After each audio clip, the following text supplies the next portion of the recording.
Is the Zoom? Zoom should be good. Uh,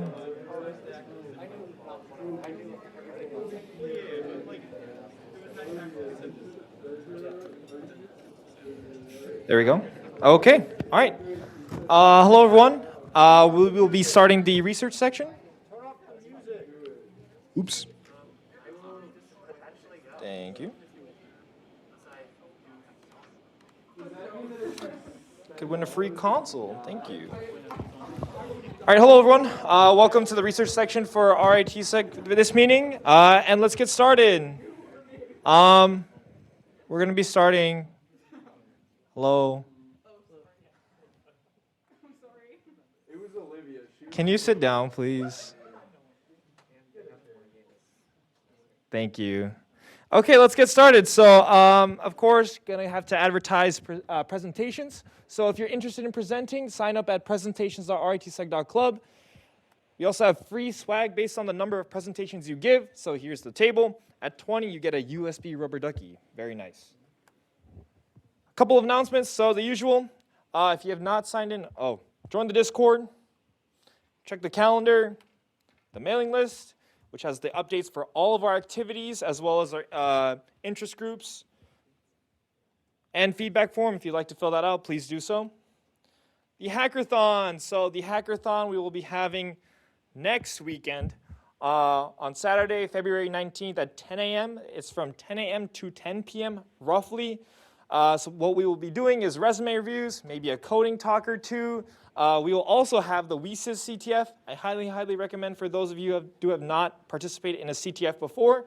It is very beginner focused, actually, unlike DICE, and general shenanigans. So look forward to it. We hope to see you there.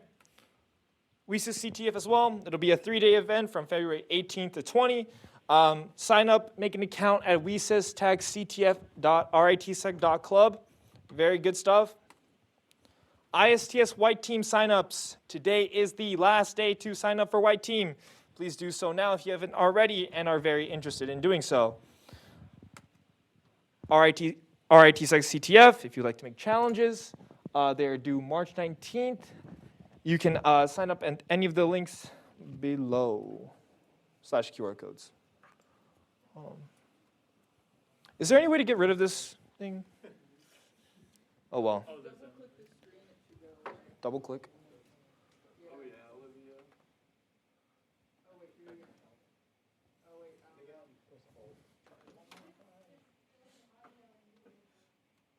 There is no audio. Click join audio. Okay. This guy's a boomer. I guess I am. And if this is your first RITSec meeting, we would like to welcome you to our club. Let's get a round of applause. Woo!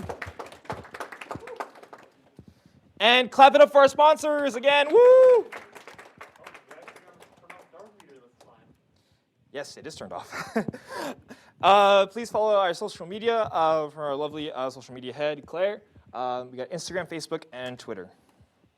Okay, so let's get straight into the news. We'll be covering 4 topics for this week. Let's get right into it. So CISA orders federal agencies to patch actively exploited Windows vulnerability. So this is a 0-day, 0 user interaction bug that's affected in Windows 32K, which is the kernel module for Windows. So CVE 2022 is a privilege escalation bug, as I explained before, that does not require much in the way of privilege exploit. Traditionally, it requires 0 user interaction, and this is particularly dangerous because you could just automatically get a system shell. There's a very cool video of it too. It is quite strange that I found that CISA ordered federal agencies to patch this Windows vulnerability, even though they really haven't issued a alert for other vulnerabilities necessarily. I mean, of course, they do have the CV alert system. However, this one was like, oh, this is the hard deadline for this particular vulnerability. Also, given that like the January 2022 patch update was really big and had a lot of big vulnerabilities, scoring from like 9.9 CVEs, like CVE ratings of 9.9, the wormable Windows bug, some very bad stuff, but this in particular was quite strange to me that they ordered this deadline. All right, huzzah! Microsoft will block internet macros in Office by default. So Microsoft plans to block VBA macros from the internet by default in certain Office apps. The decision was made because the macros were a popular vector for malware infection. They will start in April and will affect Access, Excel, PowerPoint, Visio, Word, and on Windows devices.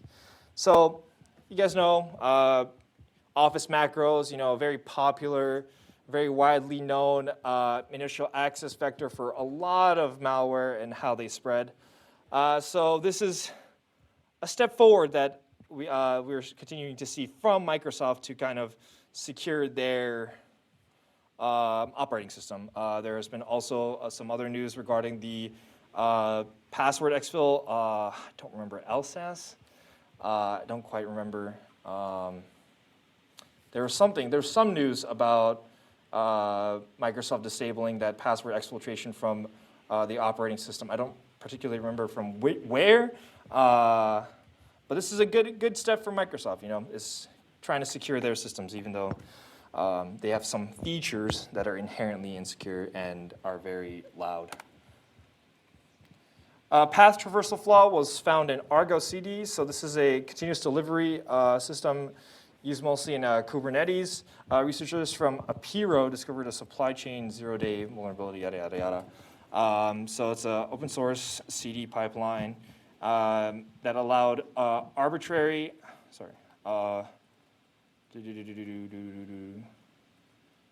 path traversal. It allowed a path traversal to read exfiltrate secrets, so you were able to read basically anything in the repositories. So there was an incorrect input sensitization for the URI within their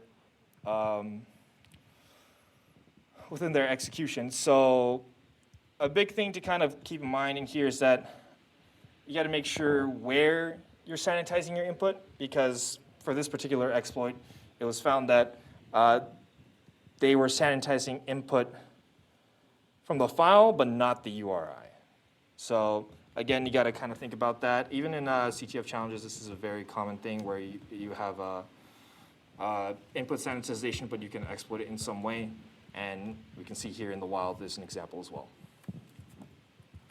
Apple patches actively exploited WebKit zero-day. So again, another common thing, reoccurring event that we're seeing for particularly the iOS, Mac OS, iPhone, iPad, the whole Apple ecosystem. Memory issues affect all those devices and allow attackers to execute arbitrary code after processing malicious web content. The zero-day is a use after free issue. Again, there's use after free, and then there's the other one that, I don't quite remember, that was widely exploited by the NSO group and their Pegasus malware. It's related to incorrect use of dynamic memory during program operations. So a little bit about use after free. From my understanding, from my really basic understanding, is that you free a block of memory from the heap, and then you reallocate that memory using the same pointer to which you can arbitrarily read, write, and execute on that section of memory, and which allows very bad stuff. In the case of Apple zero-day, threat actors, and can also lead to unexpected OS crashes. Of course, you're directly messing with the memory of the operating system. And I think we will continue to see more of these Apple ecosystem exploits, which again, it's not really good because traditionally Apple was seen as secure, but now we're seeing this more development of exploiting the Apple ecosystem, and we will continue to see it throughout this year. Okay, and that concludes the news. Thank you so much. And next up, we have Allison with Wellness. She's going to talk about organization and all that good stuff. So let's give a round of applause to her.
all set.